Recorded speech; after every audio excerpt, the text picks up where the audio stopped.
My name is Akash Garg. I have secured All India Rank 5 in UPSC Civil Services Examination 2024. तो prelims की अगर मैं अपने resources की बात करूँ तो all the static resources that you are hearing from the day one, NCERTs हो गई, लक्ष्मीकांत हो गई, इकोनॉमी की कोई भी एक स्टैंडर्ड बुक हो गई, for science and tech and for environment I would say कि आप अपने बेसिक्स अच्छे से क्लियर कर लीजिए. प्लीज़ रीड NCERTs और उसके बाद इन सब्जेक्ट्स के लिए आपको करंट अफेयर्स पे ओरिएंट होना पड़ेगा.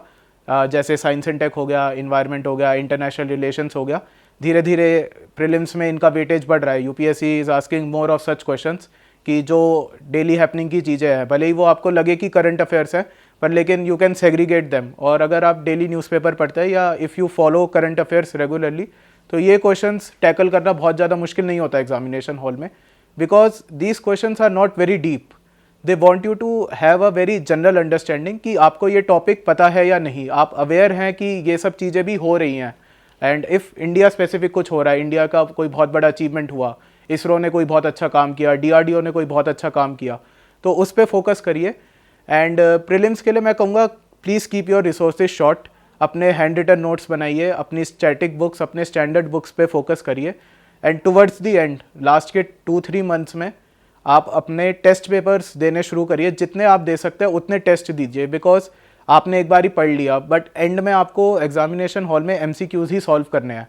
तो जितना आप MCQs सॉल्व करेंगे, जितनी आपकी प्रोफिशिएंसी बढ़ेगी, जितने अच्छे से आप ऑप्शंस को एलिमिनेट कर पाएंगे, तो that will give you an edge. And other than that please focus on CSAT. बहुत लोगों को मैंने देखा है, they are very good in GS. तो for history I would say first of all it is the NCERTs class 8, 9, 10th, 11th, 12th. For art and culture, modern, ancient, medieval. Other than that मैं ancient medieval में बहुत ज़्यादा strong कभी था नहीं, तो ये मेरा एक वीक पॉइंट था हमेशा से. तो मैं क्या करता था कि टेस्ट सीरीज़ जब मैं देता था, तो जब भी क्वेश्चन आते थे तो मैं उनसे पॉइंट्स ले लेता था कि ये एक नया पॉइंट है, ये मेरे को कहाँ से करना चाहिए. And other than that I had my class notes जो मेरे कोचिंग में थे. I had my printed notes also, तो वो मैंने रेफ़र करे जहाँ पे भी मैं कर सकता था, तो that also help me. Modern history पे अगर आप काम करेंगे वो आसान है. They are able to score more than 100 marks in GS, but CSAT में वो लोग रह जाते हैं. तो if you feel that you are weak in CSAT, please start giving 1 से 2 घंटा डेली फ्रॉम day 1 और once you are comfortable, because it is a qualifying exam. But last year के ट्रेंड्स देखिए, UPSC लेवल बढ़ा रहा है CSAT के examination का. It is becoming a elimination technique for UPSC. तो please focus on CSAT. Test दीजिए, अपना एनालाइज करिए कहाँ पे मैं वीक हूँ, कहाँ पे मैं स्ट्रांग हूँ, कहाँ पे मैं ज़्यादा काम कर सकता हूँ. तो ये दोनों आप चीज़ें करिए, अपने रिसोर्सेज लिमिटेड रखिए and multiple revisions. Please don't diversify your resources. एक रिसोर्स पकड़िए एंड उसको मल्टीपल टाइम्स उसे रिवाइज करिए. वो अगर आप करेंगे, आपका रिकॉल बढ़ेगा और आपके आंसर्स अच्छे से उस दिन एग्जामिनेशन हॉल में निकल कर आएंगे. तो for history I would say first of all it is the NCERTs class 8, 9, 10th, 11th, 12th. For art and culture, modern, ancient, medieval. Other than that मैं एंशिएंट मेडिवल में बहुत ज़्यादा स्ट्रॉन्ग कभी था नहीं, तो ये मेरा एक वीक पॉइंट था हमेशा से. तो मैं क्या करता था कि टेस्ट सीरीज़ जब मैं देता था, तो जब भी क्वेश्चन आते थे तो मैं उनसे पॉइंट्स ले लेता था कि ये एक नया पॉइंट है, ये मेरे को कहाँ से करना चाहिए. And other than that I had my class notes जो मेरे कोचिंग में थे. I had my printed notes also, तो वो मैंने रेफ़र करे जहाँ पे भी मैं कर सकता था, तो that also help me. Modern history पे अगर आप काम करेंगे वो आसान है. तो regarding art and culture, medieval, ancient, इन पे प्लीज़ मतलब बेसिक्स क्लियर कर लीजिए. And once you start giving test, आपको पता चल जाएगा कि क्वेश्चंस कैसे आ रहे हैं इन सब्जेक्ट्स के, और एक बार ही आप वो समझ जाएंगे तो अपना कॉस्ट बेनिफिट एनालिसिस देख लीजिए. अगर आपको लग रहा है कि मेरा बहुत ज़्यादा टाइम जा रहा है और मैं अपना ये टाइम जो है वो किसी और सब्जेक्ट में अच्छे से यूटिलाइज़ कर सकता हूँ, तो प्लीज़ अपनी स्ट्रेंथ्स के हिसाब से खेलिए. It is a competitive exam, you don't have to be the best, you have to be better than the others. So that is one of the things I would say. और मेरे coaching थी, मेरी दृष्टि IAS से coaching थी, तो मेरे class notes थे मेरे पास प्रिंटेड नोट्स थे. आप किसी भी कोचिंग का लीजिए, they will provide you with a concise and with a consolidated material, तो वो आपको बहुत ज़्यादा हेल्प करेगा. एंड हिस्ट्री के बाद geography I would say it is all about class 11th and class 12th की 4 NCERTs. Please read it as thoroughly as possible, क्योंकि अगर आपने वो पढ़ ली, मोस्ट प्रोबेबली आपके 80% क्वेश्चंस डायरेक्टली हो जाएंगे. और अगर आप करंट अफेयर्स फॉलो कर रहे हैं तो that will also help you a lot, क्योंकि जोग्राफी के क्वेश्चंस इस बार भी हमने 2024 में देखा, they were not very difficult. If you had basics clear then you can definitely solve them.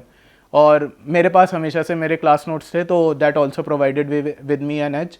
And printed notes हमेशा होते हैं, आप भी किसी को भी फॉलो कर सकते हैं, नॉट नेसेसरली कि आप किसी एक कोचिंग इंस्टीट्यूट पे जाएं।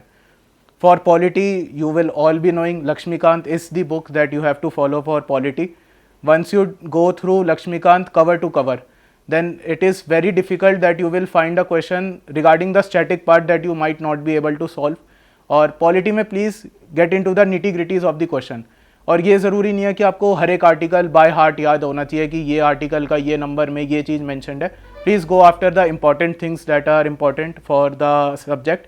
और पॉलिटी का आजकल हम देख रहे हैं कि करंट अफेयर्स ओरिएंटेड क्वेश्चंस बहुत ज़्यादा आ रहे हैं, मतलब it will not seem like a current affairs question, but it will be a current affairs inspired question. तो that is one of the things that you have to focus on, that if CAG is in the news, then go through the constitutional provisions of the CAG. If ethics committee is in the news, go through the provisions of the parliamentary committees that are in the news. तो वो आपको help करेगा, यहाँ पे आपको smart work करना है। Science and tech and environment, I would say geography NCERTs पढ़िए, और इन्वायरमेंट की NCERTs 11th-12th की हैं, उन्हें पढ़िए, आपके बेसिक्स क्लियर हो जाएंगे। Other than that the subjects are very current oriented, आपको करंट अफेयर्स में इसमें आपको एंगेज होना पड़ेगा। और यहाँ पे मैं कहूँगा कि प्लीज़ किसी भी एक कोचिंग इंस्टीट्यूट के मटेरियल को प्लीज़ रेफ़र करिए, because NCERTs don't cover everything that UPSC is asking. Defence, nanotech, biotech और ये सब चीज़ें जो हैं, इनका मटेरियल हमें रेडीमेड नहीं मिल पाता है। तो अगर आप किसी भी एक इंस्टीट्यूट पे जाइए, there are ample resources that are available, free, paid, anything that you like, but stick to one resource and please follow current affairs for these questions. और एंड में मैं ये कहूँगा कि current affairs as a whole अगर आपको follow करने हो, तो मेरी स्ट्रेटेजी हमेशा से थी, मैं डेली न्यूज़पेपर पढ़ता था। तो wish you a very very best and do your best. Thank you very much.